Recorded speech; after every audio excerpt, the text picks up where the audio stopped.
अध्याय 15 धेनुकासूर वध. अशा रीतीने श्रीकृष्ण आणि त्यांचे थोरले बंधू बलराम यांनी कौमारावस्था पार करून पौगंडावस्थेत प्रवेश केला. 6 वर्षे वयापासून 10 वर्षे वयापर्यंत पौगंडावस्था समजली जाते. त्यावेळी सर्व गोपांनी विचार करून 6व्या वर्षात पदार्पण केलेल्या बालकांना कुर्णातून गायी चारण्याची अनुमती दिली. श्रीकृष्ण बलराम यांनी गोचारणाला प्रारंभ केला. ते त्या निमित्ताने संपूर्ण व्रजभूमीतून संचार करू लागले. त्यांनी आपल्याच चरणचिन्हांनी संपूर्ण व्रजभूमी मंगलमय केली. श्रीकृष्णांनी आपल्या बालसवंगड्यांना एकत्र बोलाविले. सगळ्यांच्या गायी पुढे ठेवल्या आणि आनंदाने वेणू वाजवीत ते सर्वजण गायी चारण्यासाठी वृंदावनात आले. हे वृंदावन नामक वन अनन्य भक्तांच्या निर्मळ अंतःकरणाप्रमाणे अतिशय पावन होते. ते वृक्षवेलींनी अन वनस्पतींनी तसेच नानाविध फळाफुलांनी लगडलेले होते. तेथे गायींसाठी भरपूर गवत होते. तेथे कूजन करणाऱ्या अनेक प्रकारच्या पक्ष्यांची दाटी होती. सर्वत्र मधमाशा आणि भ्रमर गुंजारव करीत होते. तेथे श्रमपरिहार करणाऱ्या निर्मळ पाण्याची सरोवरे होती. तेथे शरीराला आणि मनाला उल्हासित करणारा सुगंधी पवन मंद मंद गतीने सदैव वाहत होता. श्रीकृष्णांनी आपल्या सवंगड्यांसमवेत आणि बलरामांसमवेत वृंदावनात प्रवेश केला. तेथील प्राकृतिक सौंदर्य पाहून त्या सुंदर वातावरणाचा परिपूर्ण उपभोग घेण्याची त्यांना इच्छा झाली. श्रीकृष्णांनी पाहिले की सुंदर नवांकुरांनी आणि फळांनी गच्च भरलेले तेथील वृक्ष भाराधिक्यामुळे भूमीचा स्पर्श करीत असताना जणू काही ते त्यांच्या चरणकमलाचा स्पर्श करीत त्यांचे स्वागत करीत होते.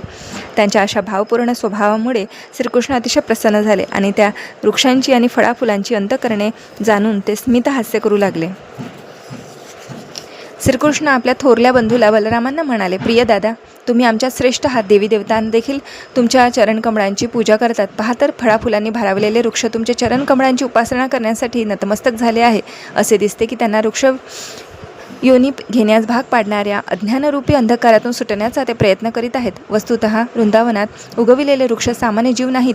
गतजीवनात परब्रह्माविषयी निराकार दृष्टिकोन स्वीकारल्यामुळे त्यांना अशा स्थावर जीवनस्थितीत ठेवण्यात आले आहे. परंतु आता तुमचे वृंदावनात दर्शन करण्याची संधी त्यांना उपलब्ध झाली आहे. ते तुमच्या व्यक्तिगत संगतीतून आध्यात्मिक जीवनात अधिक उन्नती करता यावी म्हणून तुमची प्रार्थना करीत आहे. सामान्यपणे तमोगुणातील प्राणीच वृक्ष योनीला प्राप्त होत असतात. निर्विशेषवादी तत्त्वज्ञ एक प्रकारे तमोगुणातच असतात. तथापि तुमच्या उपस्थितीचा पूर्ण लाभ घेऊन ते अशा तमोगुणाचे निराकरण करू शकतात. तुमच्या भोवती गुंजारव करीत फिरणारे भ्रमर हे निश्चितच गतजन्मात तुमचे भक्त असले पाहिजेत. ते तुमची संगत सोडू शकत नाही, कारण त्यांना तुमच्याहून श्रेष्ठ आणि प्रेमळ धनी कोण आहे? तुम्ही परम आदिपुरुष आहात आणि हे भ्रमर क्षणोक्षणी सदैव तुमचे यशगान तुमच्या कीर्तीचा प्रसार करण्याचा प्रयत्न करीत आहे. मला वाटते त्याच्यापैकी काही श्रेष्ठ ऋषी असावेत, अनन्य भक्त असावेत आणि एका क्षणाकरिता देखील तुमची संगत सोडण्याचे त्यांना धैर्य होत नसल्यामुळे त्यांनी भ्रमरांची रूपे घेतली असावीत. प्रिय दादा, तुम्ही परम उपास्य भगवंत आहात. पहा तर खरे, हर्षभराने हे मयूर तुमच्या पुढे कसे मनोरम नृत्य करीत आहेत. ही हरणे तर पहा, त्यांचा स्वभाव अगदी गोपिकांसारखा निरागस आहे आणि त्यांच्याप्रमाणे किती स्नेहाने ती तुमचे स्वागत करू लागली आहे. या सुंदर वृंदावनातील गोकिळा प्रमुदित होऊन आपल्या मधुर स्वरांनी तुमचे स्वागत करीत आहेत, कारण तुमचे त्यांच्या घरी झालेले आगमन ते मंगलकारक समजतात.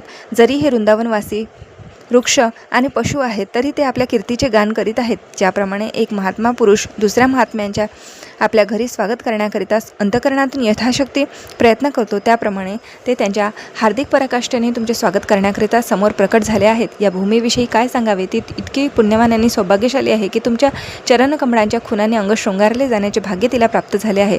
तुमच्यासारख्या महान व्यक्तीचे वृंदावनातील निवाशांकडून अशाच प्रकारे स्वागत होणे अगदी स्वाभाविक आहे. या लतावेली औषधी देखील तुमच्या चरणकमळांचा स्पर्श करून धन्य होत आहेत. तुमच्या करांगुलांचा स्पर्श प्राप्त झाल्याने या लहान लहान वनस्पती देखील भाग्यशाली झाल्या आहेत. आता नद्या डोंगरसुद्धा धन्य झाले आहे, कारण तुम्ही त्यांच्यावर आपले मंगल दृष्टिपात करीत आहात.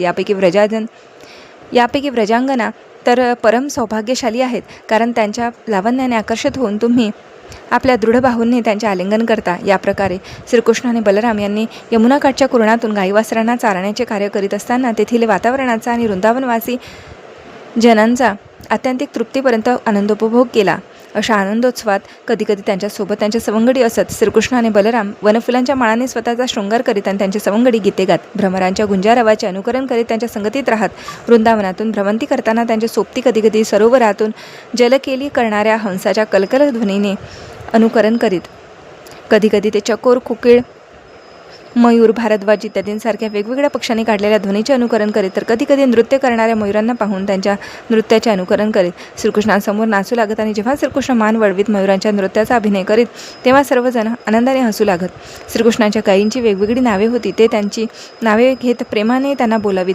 श्रीकृष्णांनी बोलावीत असल्याची हाक ऐकून त्या हंबरण्याने त्यांना प्रतिसाद देत आणि श्रीकृष्णाच्या सवंगडी त्या आपापसातील प्रेमपूर्ण विनिमयाचे हृदय भरून सुस्वादन करीत.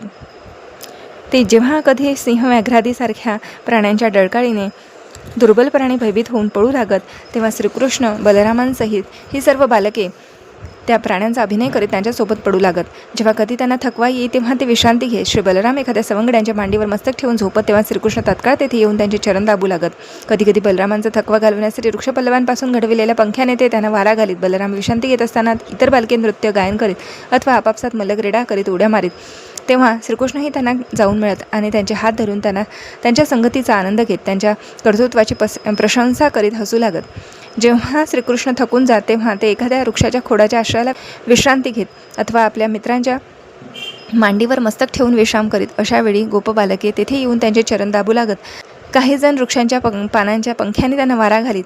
त्यांच्यापैकी गायनात कुशल असणारे बालक त्यांच्या प्रसन्नतेकरिता मधुर स्वराने गीते गात. अशा रीतीने श्रीकृष्णाचा थकवा दूर होई. सौभाग्यदेवी लक्ष्मी आपल्या करकमलांनी ज्यांचे पाद संवाहन करते, त्या पूर्ण पुरुषोत्तम भगवान श्रीकृष्णांनी आपल्या अंतरंगा शक्तीचा विस्तार करून त्या गोपबालकांपैकी एक अशा ग्रामीण मुलांसारखे प्रकट होऊन स्वतःला सर्वथा त्यांच्या स्वाधीन केले होते. अर्थातच ते जरी एका ग्रामीण बालकांप्रमाणे प्रकट झाले होते, तरीही त्यांनी आपली भगवत्ता वेळोवेळी प्रकट केली होती. कधीकधी काही धूर्त लोक स्वतः भगवान असल्याचा देखावा करून अज्ञानी जनतेला फसवितात, परंतु ते केवळ फसवूच शकतात, परमेश्वराचे सामर्थ्य दाखवू शकत नाही. अशा रीतीने श्रीकृष्ण आपल्या अंतरंगा शक्तीचा प्रकाश करीत सर्वाधिक सौभाग्यशाली बालकांसमवेत देवलीला संपन्न करण्यात संलग्न असताना त्यांचे अलौकिक सामर्थ्य प्रकट करणारी एक घटना घडली. त्यांच्या श्रीदामा, सुबल, स्तोक कृष्ण अशा अंतरंग सख्यांनी श्रीकृष्ण बलरामांना मोठ्या प्रेमाने हाक मारली आणि म्हणाले, प्रिय बलरामा, तू फारच सामर्थ्यवान आहेस. तुझे भाऊ फारच बलवान आहेत. कृष्णा, तू तर क्लेश देणाऱ्या कोणत्याही असुरांचा वध करण्यात अगदी कुशल आहे. तुम्ही तर एक गोष्ट लक्षात घ्याल का? येथून जवळच तालवन नावाचे एक छान वन आहे. हे वन तालादी अनेक वृक्षांनी खचून भरलेलं आहे. तेथे वृक्षांवर पिकलेली भरपूर फळे आहेत. काही भूमीवरही पडली आहे. परंतु तेथे धेनुकासूर नावाचे एक महाभयंकर असुर राहत असल्यामुळे तेथे जाणे अतिशय कठीण आहे. भीतीमुळे फळे काढण्याकरिता कोणीही त्या वनाकडे चुकूनही फिरकत नाही. प्रिय कृष्ण बलराम, तो असुर तेथे एका गर्दभाच्या रूपाने राहत असतो आणि तशीच रूपे घेऊन त्याचे दैत्य मित्र त्याच्यासोबतच सदैव असतात. ते अतिशय बलवान आहेत, म्हणून त्या ठिकाणी जाणे फारच अवघड आहे. प्रिय बंधूंनो, त्यांना ठार करणारे केवळ तुम्हीच आहात. मृत्यूच्या भयाने तेथे कोणीही जाऊ शकत नाही. पशु देखील तेथे जात नाही आणि पक्षीही तेथे राहत नाही. ते सर्व तेथून निघून गेले आहे. लोक केवळ या वनातून येणाऱ्या पक्व फळांचा गोड गंधच अनुभवू शकतात. अजून कोणीही खाली पडलेल्या किंवा झाडावर पक्व झालेल्या फळांचा आस्वाद घेतलेला नसावा असे दिसते. प्रिय कृष्णा, उघडच सांगायचे तर आम्ही खरोखरच त्या सुगंधाने मोहित झालो आहोत. प्रिय बलरामा, तुझी इच्छा असेल तर आपण सगळेच तेथे जाऊन फळे खाण्याची मौज लुटूया. पहा तर त्या फळांचा कसा गंध सर्वत्र पसरला आहे. तुम्हाला येथून अनुभव होत नाही काय? श्रीकृष्ण बलरामांना प्रिय मित्रांची विनंती ऐकून फारच आनंद झाला. त्यांना आपल्या मित्रांना संतुष्ट करण्याची इच्छा झाली आणि त्यांच्या समवेत मोठ्या आनंदाने तालवनाकडे निघाले. तालवनात पोचताच बलरामांनी हत्तीचे बळ प्रदर्शित करीत आपल्या हातांनी वृक्षांना खाली ओढायला प्रारंभ केला.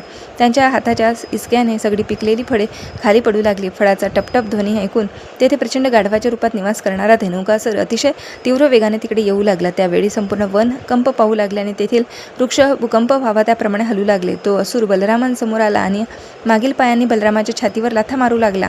प्रारंभी बलरामांनी काहीच पवित्रा घेतला नव्हता, परंतु जेव्हा तो असुर अतिशय प्रक्षुब्ध होऊन तीव्र लत्ता प्रहार करू लागला, तेव्हा मात्र बलरामांनी एका हाताने त्या असुराचे मागील पाय पकडले आणि स्वतः भोवती गरागरा फिरवून त्यांना तेथील वृक्षावर फेकून दिले. बलरामांनी त्याला फिरविले तेव्हाच तो असुर गतप्राण झाला होता. तो एका विशाल ताल वृक्षावर जाऊन आपटला. तो असुर इतका काय होता की त्याच्या भारामुळे तो ताल वृक्ष शेजारील वृक्षावर कोसळून पडला आणि त्यामुळे तेथे अनेक वृक्ष मोडून पडले. ते दृश्य पाहून त्या वनात नुकतेच एक प्रचंड वादळ होऊन गेल्यासारखे वाटू लागले. ते बळाचे अद्भुत प्रदर्शन म्हणजे काही आश्चर्य नव्हते, कारण बलराम भगवान अनंत शेष म्हणून ओळखले जातात. त्या रूपाने ते आपल्या लक्षावधी फणांनी अखिल ग्रहगोलांना धारण करीत असतात. आडव्या उभ्या धाग्याने वस्त्र ओतप्रोत असते, त्याप्रमाणे संपूर्ण जग त्यांच्यावर आधारलेले आहे. धेनुकासुराचा वध करून त्याला जेव्हा वृक्षामध्ये फेकून देण्यात आले तेव्हा त्याचे सगळे मित्र आणि अनुचर तत्काळ तेथे धावत आले आणि त्यांनी श्रीकृष्ण बलरामांवर निकराचे आक्रमण केले. त्यांनी आपल्या मित्राच्या वधाचा सूड घेण्याचा निश्चय केला होता, परंतु श्रीकृष्णाने आणि बलरामांनी धेनुकासुरासारखेच एकेकाचे मागील पाय पकडून त्यांना स्वतःभोवती गरगर फिरवून दूर भिरकावून दिले. अशा रीतीने त्यांनी सगळ्यांनाच ठार मारले आणि वृक्षामध्ये फेकून दिले. त्या गर्दभांच्या मृत शरीरांमुळे तेथे एक विचित्र देखावा निर्माण झाला. असे वाटू लागले की अनेक वर्णांच्या मेघांचे त्या वृक्षवल्लीत संमेलन भरले होते. या अद्भुत घटनेचा वृत्तांत ऐकताच उच्चलोक निवासी देवदेवता आनंदाने ढोल नगारे वाजवून श्रीकृष्ण बलरामांवर पुष्पवृष्टी करीत त्यांचे स्तुतिगान करू लागले. धेनुकासुराच्या वधानंतर काही दिवसात लोकांचे फळे आणण्यासाठी तालवनात येणे जाणे चालू झाले. पशु भयरहित होऊन कोवडे सुंदर गवत खाण्याकरिता तेथे येऊ लागले. श्रीकृष्ण बलरामांच्या दिव्य लीला चरित्रांचे केवळ श्रवण कीर्तन करून कुणीही पुण्यसंचय करू शकतो. संध्यासमयी श्रीकृष्ण आणि बलरामांनी आपल्या बालमित्रांसमवेत वृंदावन ग्रामात प्रवेश करताच आपल्या बासऱ्या वाजविल्या आणि गोपबालकांनी श्रीकृष्ण बलरामांच्या वनातील अद्भुत कृत्याची प्रशंसा केली. त्यांचे भालप्रदेश तिलकांनी सुशोभित होते आणि त्यांचे सर्वांगी गुखुरांनी उठलेल्या धुळीने धुसर झाली होती. श्रीकृष्णाच्या शिरावर मयूरपंख शोभत होते. श्रीकृष्ण आणि बलरामांच्या बासरीचा ध्वनी ऐकताच तरुण गोपिका लगबगीने बाहेर आल्या आणि वृंदावनात परतणाऱ्या श्रीकृष्णांच्या दर्शनाने हर्षभरीत झाल्या. वृंदावनातील गोपिका श्रीकृष्णांच्या दिवसभराच्या अनुपस्थितीने अतिशय उदास राहत. सर्व दिवसभर वनात भ्रमण करणाऱ्या आणि कुरणातून गोचारण करणाऱ्या प्रिय श्रीकृष्णांची त्या काळजी करीत असायच्या. आता श्रीकृष्ण घरी येत असल्याचे पाहताच त्यांची सर्व चिंता दूर झाली आणि त्यांचे नयन भृंग श्रीकृष्णाच्या मुखकमळातील लावण्यासह अधाशीपणाने पान करू लागले. व्रजरमणीच्या मुखकमळावर हास्य प्रस्फुटित झाले होते आणि श्रीकृष्णचंद्रांनी त्यांच्या मुख्य सौंदर्याच्या अवलोकनाचा आनंद घेतला. श्रीकृष्ण आणि बलराम जवळ येताच त्यांच्या प्रेमळ माता यशोदा आणि रोहिणी त्यांना घेण्यासाठी सामोऱ्या गेल्या आणि त्यांना घेऊन घरी आल्या. त्या समयानुसार आपल्या प्रियपुत्रांच्या इच्छा पूर्ण करू लागल्या. त्यांनी त्यांची सेवा केली आणि आपल्या त्या दिव्य पुत्रांना आशीर्वाद दिले. त्यांनी आपल्या पुत्रांना स्नान घालून त्यांचा सुंदर शृंगार केला. त्यांनी त्यांच्या अंगावर मौल्यवान वस्त्रालंकार आणि गळ्यात पुष्पहार घातले. श्रीकृष्णांची वस्त्रे पीतवर्णाची होती आणि बलरामांची नीलवर्णाची होती. कुरणांमधील दिवसभराचा थकवा दूर झाल्यावर ते आता पुन्हा टवटवीत आणि सुंदर दिसू लागले. मातांनी त्यांना स्वादिष्ट व्यंजने वाढली. कृष्ण बलरामांनी मोठ्या आनंदाने भोजन केले. भोजनोपरांत ते सुंदर शय्येवर बसले. माता त्यांच्या बालचरित्रांची विविध गीते गाऊ लागल्या. हळूहळू ते शय्येवर पोहोचले आणि लवकरच त्यांना झोप लागली. अशा रीतीने श्रीकृष्ण आणि बलरामाने गोपबालके म्हणून वृंदावनातील जीवनाचे सुखास्वादन केले. श्रीकृष्ण आपल्या बालमित्रांसोबत गोचारणासाठी जात तेव्हा त्यांच्या समवेत थोरले बंधू बलराम असत, परंतु कधीकधी ते एकटेच मित्रांसोबत यमुना तीरावर गोचारणाचा आनंद घेत. कालांतराने ग्रीष्म ऋतूचे आगमन झाले आणि एक दिवस कुरणात असताना गोपबालकांना आणि गायींना अतिशय तहान लागली म्हणून ते यमुनेवर येऊन जलपान करू लागले. तथापि तेथे कालिया नामक एक सर्प राहत होता. त्यांच्या विषामुळे ते यमुना जळ विषारी झाले होते. यमुना जळ अतिशय विषारी झाले होते. काही आणि गोपबालके जलपान करून यमुना काठावर येताच त्यांच्यावर विषाचा प्रभाव झाला. ते अचानक भोवळ आल्यासारखे खाली पडू लागले आणि पाहता पाहता मृत्यूवत झाले. तेव्हा अखिल जीवनाचे जीवन श्रीकृष्णाने त्या सर्वांवर कृपापूर्ण दृष्टिपात केला आणि सर्व गायी आणि गोपबालके पुन्हा शुद्धीवर आली आणि मोठ्या कुतूहलाने एकमेकांकडे पाहू लागले. आपण यमुना जल पिऊन गतप्राण झालो होतो, परंतु श्रीकृष्णाच्या कृपामय दृष्टिपाताने आपल्याला आता पुनर्जीवन प्राप्त झाले आहे त्यांना समजले. त्याने सर्व योगसिद्धीचे स्वामी योगेश्वर श्रीकृष्णांच्या योग सामर्थ्यांची प्रशंसा केली. अशा रीतीने कृष्ण पूर्ण पुरुषोत्तम भगवान या ग्रंथातील धेनुकासुर वध नामक अध्यायातील भक्तिवेदांत भाष्य संपन्न.